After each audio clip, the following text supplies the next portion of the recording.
बहुत खास दिन है, बहुत खास पेशकश है हमारी। भ्रष्टाचार पर वार, सुशासन की सरकार। छत्तीसगढ़ में जब से विष्णुदेव सरकार आई है, एसीबी और ईओडब्ल्यू काफी सक्रिय नजर आ रही है। पिछले 5 सालों में एसीबी और ईओडब्ल्यू की छापेमारी के नाम पर महज खाना पूर्ति होती थी। कुछ कार्रवाइयां हुई थी, लेकिन वो सिर्फ बदले की राजनीति से प्रेरित नजर आई। लेकिन सरकार बदलने के साथ एसीबी और ईओडब्ल्यू के तेवर भी बदले हैं और कार्यशैली में भी बड़ा बदलाव नजर आ रहा है। 1 साल के भीतर ही तकरीबन 100 भ्रष्टाचारियों पर कार्रवाई हो चुकी है और उन्हें सलाखों के पीछे भेजा जा चुका है। एसीबी और ईओडब्ल्यू बदला नहीं, छत्तीसगढ़ में बदलाव लाने के मकसद से काम कर रही है। देखते हैं पहले एक रिपोर्ट, फिर इस चर्चा को हम आगे बढ़ाएंगे।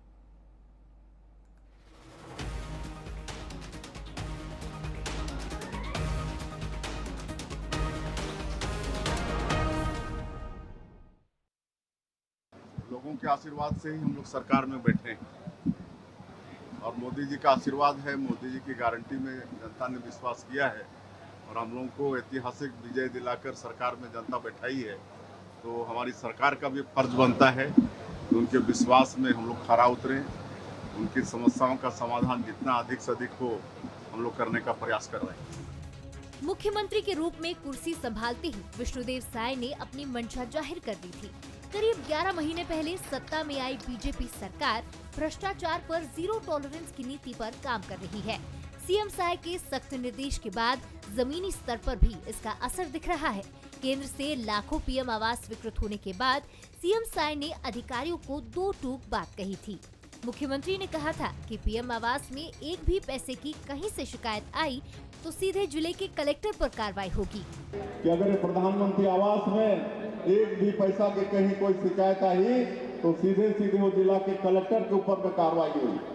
मैं इस बात आज साफ तौर पर बोलता हूँ, सब कान खोल के सुन लें कि किसी भी जिले में अगर एक भी पैसे का प्रधानमंत्री आवास को लेकर कहीं से भी कोई शिकायत आएगी तो सीधे उस जिले के कलेक्टर के ऊपर कार्रवाई होगी।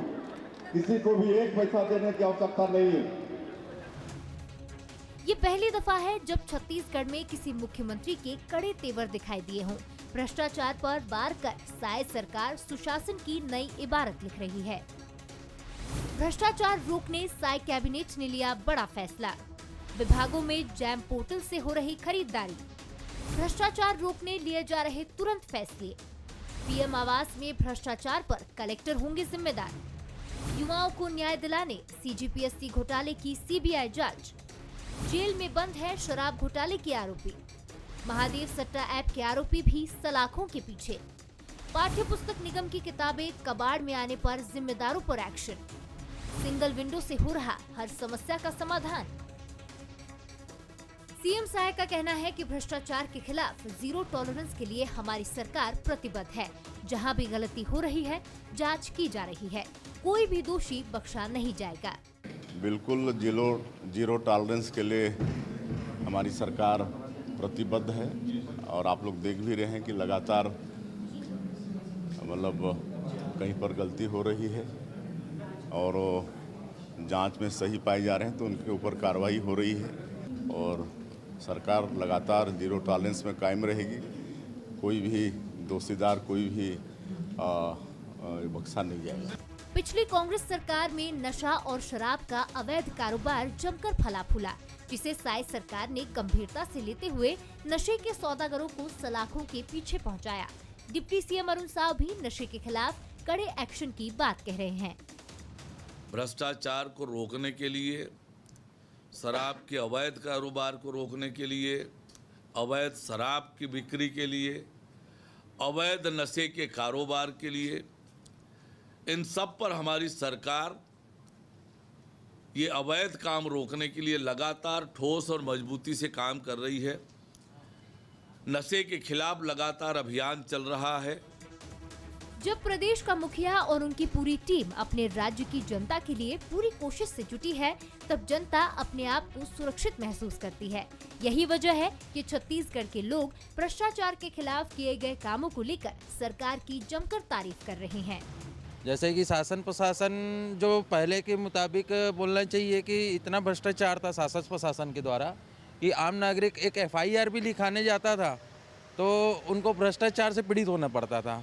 वो चीज़ें मैं देख रहा हूँ कि आज शासन प्रशासन कहीं ना कहीं इतना मजबूत कर दिया गया है कि आम नागरिक बेझिझक पुलिस थाने में जाता है और अपना FIR एकदम सुरक्षित लिखवा के आता है और उसमें तुरंत कार्रवाई होती है कि आज आम जनता की ताकत है विष्णुदेव सरकार से।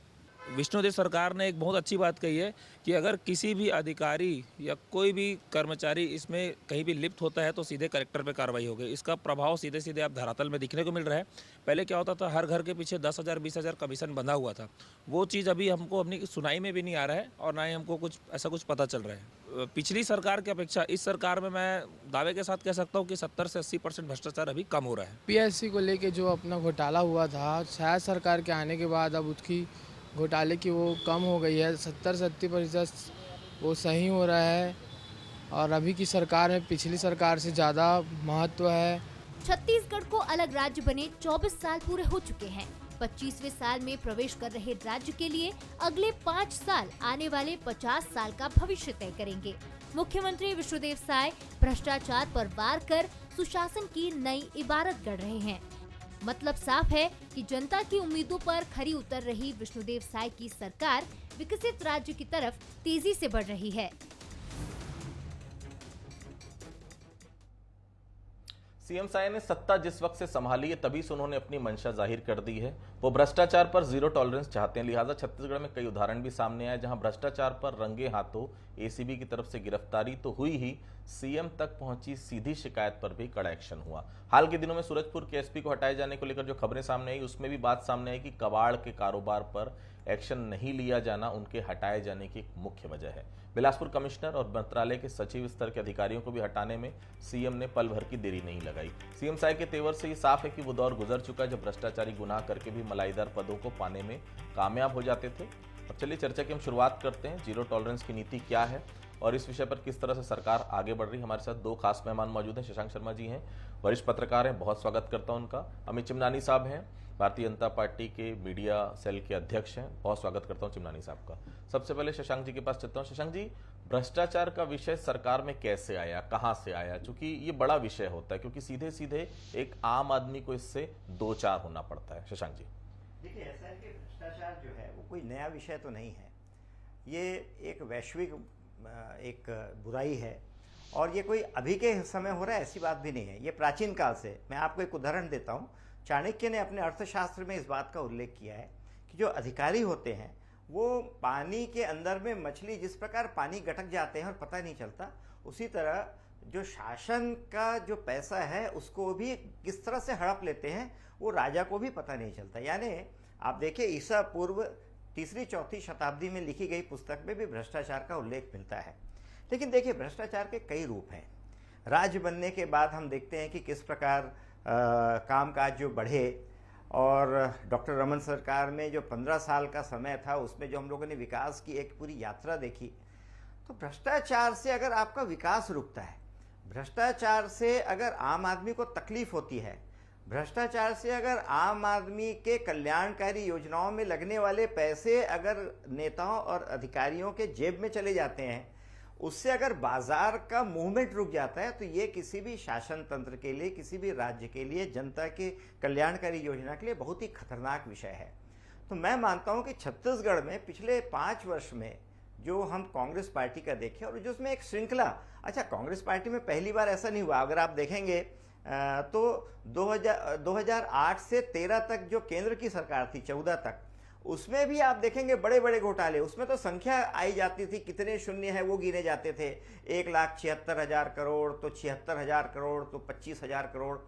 तो कहने का आशय ये है कि जो पिछले 5 वर्षों में जिस तरह से भ्रष्टाचार ने अपने पैर पसारे, उसके कारण राज्य की न केवल जन कल्याणकारी योजनाएं प्रभावित हुई, राज्य के अंदर का जो कोष है वो भी प्रभावित हुआ। सीधे सीधे तौर पर राज्य के कोष पर डाका डाला गया, जिसके बाद अभी जो नई सरकार बनी है, आज आप देख रहे होंगे इसकी चर्चा भी होती है कि कोष में पैसे नहीं है। कोष में पैसे क्यों नहीं है भाई? हमारे पास जो टैक्स है, चाहे केंद्र के जीएसटी का हो, राज्य के जीएसटी का हो, केंद्र का हिस्सा हो, आपके कोयले की रॉयल्टी है, अन्य खनिजों की रॉयल्टी है, सभी प्रकार के पैसे आपको मिल रहे हैं। लेकिन आपको शराब से मिलने वाला एक बहुत बड़ा राजस्व अगर आप भ्रष्टाचार से उसको राज्य के खजाने में डालने के बजाय अपनी जेबों में भरेंगे तो स्वाभाविक तौर पर राजकोष के अंदर में वो पैसा नहीं मिलेगा। तो इस तरह का जो भ्रष्टाचार है वो राज्य के विकास और राज्य की जनता के योजनाओं के ऊपर सीधे सीधे असर डालती है। इसलिए मुझे लगता है कि भ्रष्टाचार एक बहुत अहम विषय है और आज की सरकार जो भ्रष्टाचार को लेकर जो काम कर रही है, जो विचार कर रही है, वो वास्तव में जन कल्याणकारी और राज्य की प्रगति के लिए एक बहुत बड़ा कदम है। जी चिमनानी साहब, एसीबी और ईओडब्ल्यू दोनों स्वतंत्र एजेंसियां हैं। क्या लगता है आपको पिछले 5 साल किसी ने कार्रवाई से करने से रोका? अभी तो कार्रवाइयां हो रही, अधिकारी भी वही है, एजेंसी भी वही है, तो फिर कार्रवाई नहीं होने का क्या कारण था और अभी कार्रवाई होने का क्या कारण है? चिमनानी साहब देखिए, जो संकल्प प्रदेश के मुखिया लेके चलते हैं उसी के आधार पर नीचे के लोग काम करते हैं। भारतीय जनता पार्टी की सरकार जो माननीय विष्णुदेव साय जी के नेतृत्व में चल रही है, मुख्यमंत्री जी ने बार बार इस बात को स्पष्ट कर दिया है कि हमारी नीति 0 टॉलरेंस की है, यानी कि हम 1 रुपए का भ्रष्टाचार भी बर्दाश्त नहीं करेंगे। और इतना कहने के बाद उन्होंने कहा कि इसके बाद भी अगर कोई भ्रष्टाचार करता हुआ पाया गया, रिश्वत लेता हुआ पाया गया, तो उसके ऊपर कठोर कार्रवाई होगी। और ऐसी कार्रवाइयां 10 महीने में बहुत हमने करके भी दिखा दी। हमारी सरकार मुख्यतः 3 चीजों पर अपना ध्यान आकर्षित करके काम कर रही है। पहला कि जनता के लिए जो पैसा सरकार आवंटित करती है वो जनता तक पहुंचे। जैसे कि कांग्रेस की नीति है कि 100 रुपये जनता के लिए भेजेंगे तो पहुंचेगा 15। विष्णुदेव साय जी की सरकार में 100 का 100 रुपया जनता की जेब में जाए, इसके लिए सिस्टम बनाया गया है जो अभी बहुत अच्छा चल रहा है। जितनी भी योजनाएं हैं उसका पैसा सीधा जनता तक जा रहा है। दूसरा मामला ये कि जनता को अपने दिनचर्या के जो सामान्य काम करवाने हैं उसके लिए उनको अतिरिक्त राशि खर्चा न करना पड़े। जैसे एक साथी हमारे छत्तीसगढ़ के कह रहे थे कि पहले एफआईआर करने का भी पैसा लगता था। तो ये ऐसी चीजें नहीं है जो बर्दाश्त की जाएं। शैलेश पांडे जी विधायक थे तब उन्होंने तो अपने गृह मंत्री ताम्रध्वज साहू जी को कह दिया था कि पुलिस को तो थानों में चार्ट रेट लगा देना चाहिए, वो तो सब्जी वालों से भी 3-3 हजार रुपए ले रहे हैं। तो हमें इस बात की संतुष्टि है कि प्रदेश के छत्तीसगढ़ के जो गरीब लोग हैं उनका जो पैसा है वो उन्हें न्याय देने के एवज में लूटा नहीं जा रहा है, वो पैसा उन्हीं के पास है, सुरक्षित है। इसके अलावा अन्य जो शासकीय काम होते हैं उसमें उनको अतिरिक्त राशि न खर्च करनी पड़े, जो उनका हक है वो बिना पैसे के उनको मिल जाए, इसके लिए भी हमारी सरकार काम कर रही है, जिसमें भी हमें सफलता मिली है। तीसरा विषय जिसकी ओर माननीय शशांक शर्मा जी ने बहुत अच्छा इंगित किया वो होता है रेवेन्यू लीकेज, यानी कि सरकार की जो आय है उसको लूट के कोई और ले जाता है। जैसा कि शराब के मामले में हुआ कि राज्य की आय शराब घोटाले को उजागर करने से पहले 3,000-3,500 करोड़ रुपए थी शराब को बेचने से, और जब शराब घोटाला सामने आया और कुछ लोगों की गिरफ्तारी हुई तब ये राजस्व लगभग दोगुना हो गया और 6,500-7 हजार करोड़ तक पहुंच गया। यानी कि हर साल ये जो 3,500 करोड़ रुपया जनता का, अगर 5 साल में हम माने तो ये 15,000 करोड़ रुपए से ज्यादा की राशि होती है। ये पैसा कुछ ऐसे लोग लूट रहे थे जिसका कहीं पे कोई जनता से सरोकार नहीं है, वो जनता के लिए कोई पैसा खर्चा नहीं हो रहा था। तो हमारी सरकार ने, हमारे वित्त मंत्री ने, हमारे उप मुख्यमंत्रियों ने, हमारे मुख्यमंत्री ने, मंत्रियों ने इस बात को सुनिश्चित किया है कि उनके विभाग में जो भी रेवेन्यू लीकेज हो रहा था उसको आईटी के माध्यम से, नई टेक्नोलॉजी के माध्यम से और अधिकारियों से बात करके विभिन्न सिस्टम्स को डेवलप करके किसी भी प्रकार से उसको रोका जाए। और 10 महीने में हमें शराब के मामले में तो सफलता मिली है। बाकी जहां पर भी रेवेन्यू लीकेज हो रहा था उसमें भी हम देखेंगे जब कंपैरेटिव फिगर, जब आंकड़े आएंगे तो वो आंकड़े चौंकाने वाले होंगे कि सरकार का जो पैसा है वो हम बचाने में कामयाब रहे हैं। पुराने जो भ्रष्टाचार के मामले चल रहे हैं उसमें तेजी लाने के लिए निर्देश दिया गया है कि कैसे जो लोग जनता का पैसा लूट के चले गए उनको सख्त से सख्त सजा मिले, जो एक नजीर साबित हो। भ्रष्टाचारियों को ये मालूम रहे कि अगर हम भ्रष्टाचार करेंगे तो अब विष्णुदेव साय जी की सरकार है, उसमें कोई नहीं बच पाएगा। और देखिए, भारतीय जनता पार्टी का जो स्टैंड है वो उस पर किसी चुनौती में भी कायम रहती है। अगर कोई बड़े से बड़ा आदमी भी भ्रष्टाचार कर रहा है या गलत काम कर रहा है, कोरिलेट करते हैं कांग्रेस के विधायक देवेंद्र यादव से, गलत किया, विधायक है ठीक है, लेकिन अंदर जाना पड़ेगा। कोई और बड़ा अधिकारी है, हमें कोई मतलब नहीं है। छत्तीसगढ़ की जनता का जो अहित करेगा उसे जो कानून है, नियम है, उसके हिसाब से सजा भोगनी ही पड़ेगी, क्योंकि अब भ्रष्टाचारी शासन चला गया है और विष्णुदेव साय का सुशासन चल रहा है। जी जी जी शशांक जी, भ्रष्टाचार को खत्म करने के लिए किस तरह से काम किया जा रहा है? क्योंकि जब भ्रष्टाचार होता है तो सबसे ज्यादा दो चार कोई होता है तो होता है आम आदमी, और आम आदमी के खिलाफ या आम आदमी से अगर भ्रष्टाचार होता है या उसके जो गाढ़ी कमाई का पैसा वो लूटा जाता है, कहीं ना कहीं इफेक्ट सरकार को उस तरफ चौतरफा पड़ता है। क्या कुछ कहेंगे सर? देखिए, इसमें ऐसा है कि भ्रष्टाचार की जो गंगोत्री होती है, जहाँ से भ्रष्टाचार उद्भूत होता है, भ्रष्टाचार को आपको वहीं जाकर कंट्रोल करना पड़ता है। और भ्रष्टाचार को कंट्रोल करने के लिए केंद्र में जो नरेंद्र मोदी जी की सरकार है, उन्होंने पहले दिन से कह दिया था, 2014 में वो प्रधानमंत्री बने, तो मैं खाऊंगा और ना खाने दूंगा। और इसके लिए उन्होंने जो जो जो चीज़ का इस्तेमाल किया वो थी टेक्नोलॉजी। टेक्नोलॉजी एक ऐसा अस्त्र है जो भ्रष्टाचार को बहुत हद तक कंट्रोल करेगा। आपको जानकर बहुत आश्चर्य होगा कि अभी आप अगर राजस्व विभाग के अधिकारियों से बात करेंगे तो कहते हैं भाई अब इस विभाग में बहुत मज़ा नहीं रहा, क्योंकि सब चीज़ टेक्नोलॉजी ड्रिवन हो गई है और इसलिए जो कमाने के जो छोटे मोटे रास्ते निकलते थे वो लगभग ख़त्म होते जा रहे हैं। जो पहले हम दफ्तर में जाकर आवेदन करके फाइल की लंबी लाइन लगा लगा के जो हम सुविधा हासिल करते थे, चाहे कोई प्रमाण पत्र चाहिए, आय का प्रमाण पत्र चाहिए, जाति का प्रमाण पत्र चाहिए, आजकल वो सब ऑनलाइन होने लगा है। आप अगर देखेंगे परिवहन विभाग में अगर आपको लाइसेंस बनवाना है वो भी आपको ऑनलाइन आवेदन करना है, ऑनलाइन आपको तारीख मिल जाती है, आप जाइए।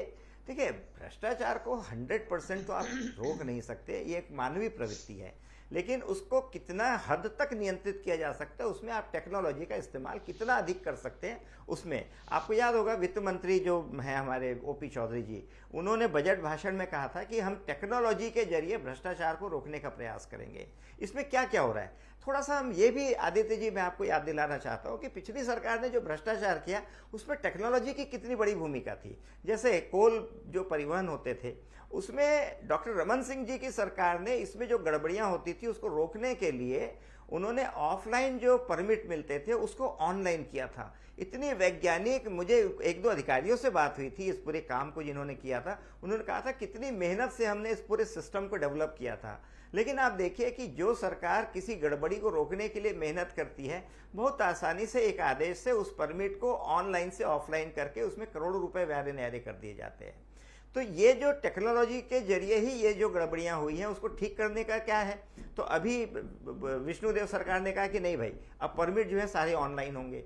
एक है जैम पोर्टल से जो खरीदी होती है, सरकार की ज़्यादातर खरीदी जो होती है अपने लोगों को हित साधने के लिए उसमें भारी कमीशन लेकर खरीदी की जाती है। तो सरकार, केंद्र सरकार ने कहा है कि एक जैम पोर्टल है, उसके माध्यम से ही खरीदी होगी, उसमें सारे वेंडर्स, खरीदार सब रजिस्टर्ड हैं, रेट तय है, उसमें गड़बड़ी की संभावना बेहद कम है। अभी विष्णुदेव सरकार ने कहा कि अब जो भी खरीदी होगी वो सबके सब जैम पोर्टल के जरिए होगी, इसलिए यहाँ पर भी गड़बड़ियों की संख्या कम हो जाएगी। तीसरी बात जो है, आप देखेंगे कि जो पंजीकरण होता है, जो भूमि का पंजीयन होता है, उसमें बहुत भ्रष्टाचार होता है। उसको ठीक करने के लिए अब ऑनलाइन पंजीयन की सुविधा दी जा रही है। जो भू राजस्व के मामले हैं जिसमें हमारे किसान भाइयों को 10-10 हज़ार, 5-5 हज़ार, छोटे से लेके बड़े अधिकारी तक उनसे वसूल लेते थे, पिछले 5 सालों में 20-20 हज़ार तक वसूल लेते थे, जिसी का परिणाम आपको जो चुनाव के परिणाम में दिखाई दिया, गांव में भी जो कांग्रेस की पराजय मिली। तो हमने उसको ठीक करने के लिए अब एक भूइयां के तहत एक ऑनलाइन सारा कुछ है। अगर आपको B1 चाहिए, नक्शा चाहिए, इवन नामांतरण की तमाम प्रक्रिया जो है वो जो टेक्नोलॉजी ड्रिवन जब आपका सिस्टम चलेगा तो धीरे धीरे आपका भ्रष्टाचार का स्तर कम होता जाएगा। अच्छा, जनता उसके लिए तैयार है, जनता के पास मोबाइल है, वो इतना ज़्यादा टेक्नोलॉजी सेवी है कि वो बहुत अच्छे से उसका उपयोग करना जानती है। तो आदित्य जी, मुझे लगता है कि ये टेक्नोलॉजी और इसको लेकर जो विष्णुदेव सरकार जिस तरह के निर्णय ले रही है, जिस तरह की उनको लागू कर रही है, ये भ्रष्टाचार को कम करने के लिए, उस पर नियंत्रण और अंकुश रखने के लिए एक बहुत बड़े कदम साबित होंगे। जी चिमनानी साहब, पिछली सरकार में आपको याद होगा एसीबी ओडब्ल्यू के चीफ हुआ करते थे, पिछली सरकार ने उनको डायरेक्टर बनाया, उन्हीं के खिलाफ छापेमार कार्रवाई हो गई। मतलब सरकार से जब तक जमे जब तक आप हेड हैं, लेकिन जिस दिन सरकार से आपके न जमे तो आप उसके यहाँ छापा मार दिए। क्या अपने हाथों में कंट्रोल करके रखा था पिछली सरकार ने इस एजेंसी को, ऐसा लगता है? देखिए, दो ऐसे अधिकारी थे जिसके खिलाफ भूपेश बघेल और टीएस सिंहदेव ने प्रधानमंत्री जी को चिट्ठी लिखी थी कि कड़ी कार्रवाई की जाए, और जब उनकी सरकार आई तो एक अधिकारी को राइट हैंड बना लिया, एक को लेफ्ट हैंड बना लिया। तो कांग्रेस किसी नियम कायदे कानून को नहीं मानती थी, वो यही मानती थी कि पैसा कब किससे आ सकता है, कौन व्यक्ति है जो भ्रष्टाचार में मदद कर सकता है, उसको वो पावर में रख देते थे और उसे अपना दोस्त बना लेते थे। तो इसी का नतीजा हुआ है कि छत्तीसगढ़ 5 साल के कांग्रेस शासन में बहुत पीछे चला गया। जो रफ्तार छत्तीसगढ़ ने 15 साल की भाजपा सरकार में, डॉक्टर रमन सरकार में पकड़ी थी, वो रफ्तार बिल्कुल रुक गई थी, बल्कि हमारा प्रदेश रिवर्स गियर पर जाने लगा था।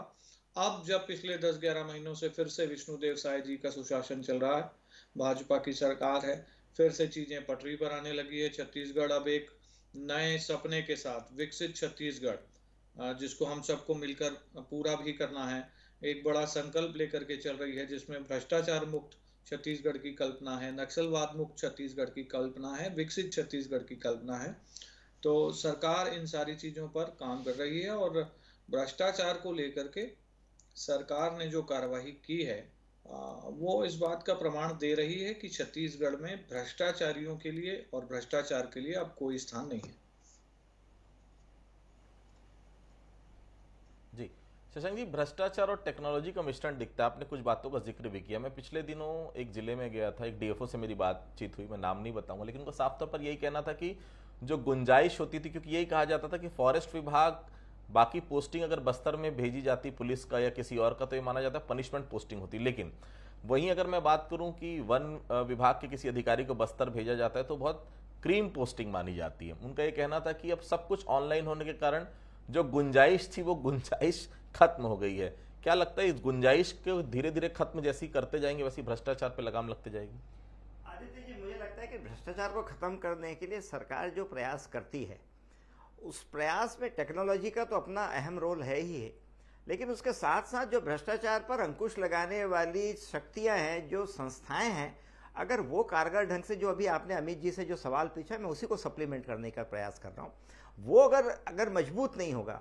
आप देखिए, 5 साल कांग्रेस की सरकार में एक ईओडब्ल्यू का छापा नहीं पड़ा, एंटी करप्शन ब्यूरो का छापा नहीं पड़ा। ऐसा लगता था कि राम राज्य चल रहा है।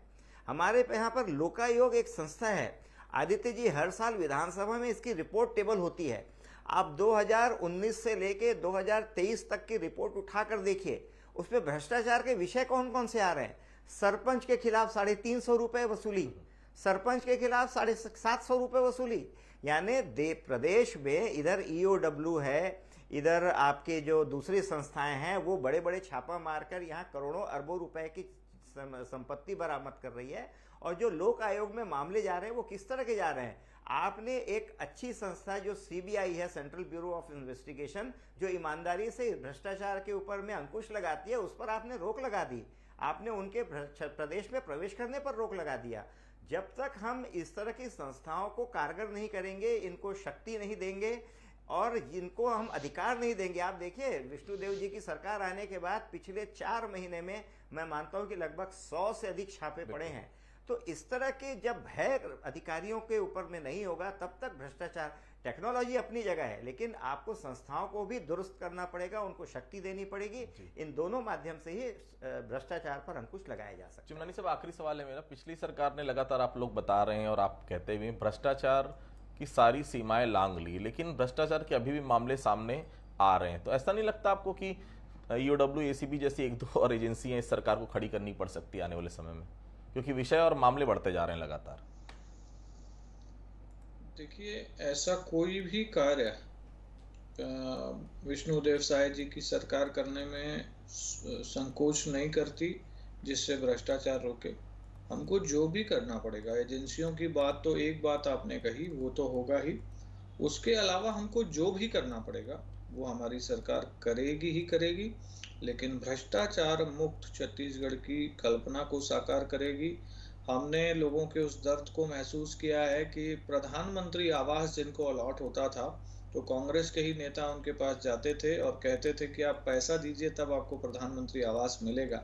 उन गरीबों से, सब्जी वालों से, रेडी वालों से, ठेले वालों से इन लोगों ने पैसा वसूली जो की है, छत्तीसगढ़ के लोग आज भी उसका दर्द महसूस करते हैं। विष्णुदेव साय उस चीज का दर्द महसूस करते हैं और इसीलिए उन्होंने कहा कि प्रधानमंत्री आवास में अगर एक भी गड़बड़ी की शिकायत मेरे पास आई तो मैं सीधा कलेक्टर के ऊपर कार्रवाई करूंगा। अगर मुख्यमंत्री जी ये स्टेटमेंट दे रहे हैं तो उसके पीछे एक बड़ा संकल्प है और उस संकल्प को हम लाने के लिए जो करना पड़ेगा करेंगे। जी बिल्कुल। देखिए, तो भ्रष्टाचार पर अंकुश लगाने के लिए सरकार पूरी तरह से काम कर रही है और मुख्यमंत्री लगातार कहते हैं और एक पंच लाइन भी है, हमने बनाया है हम ही संवारेंगे। आप दोनों हमारे साथ जुड़े, आप दोनों का बहुत बहुत धन्यवाद। तो आज थी खास पेशकश आपने जो देखी, भ्रष्टाचार पर सरकार किस तरह से लगातार अंकुश लगा रही है और आने वाले समय में और किस तरह से और प्रभावी कदम उठाए जा सकते हैं, उस पर हमारी चर्चा हुई। अभी के लिए इतना ही। आज छठ का पर्व है, आप सभी को बहुत बहुत शुभकामनाएं छठ पर्व की। धन्यवाद।